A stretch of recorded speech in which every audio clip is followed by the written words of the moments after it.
ওইদিকে ডালপালার লেখা ছবি তুলবা? হ্যাঁ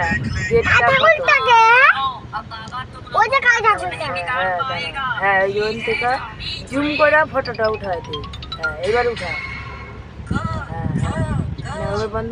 হাই ফ্রেন্ড, শুভ সন্ধ্যা।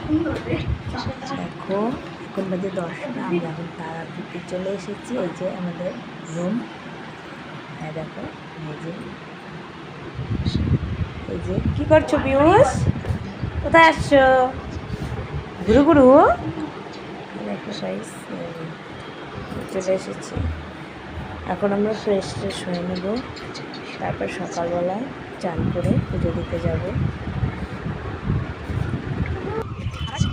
হাই ফ্রেন্ড, দেখো আমরা এখন তারাপীঠে চলে এসেছি। দেখো সবাই রেডি হয়ে বেরিয়ে পড়েছি। কি জানো দেখো এখন বেরিয়ে পড়েছি পুজো দিতে যাবো। আমি এখন তারাপীঠে আছি।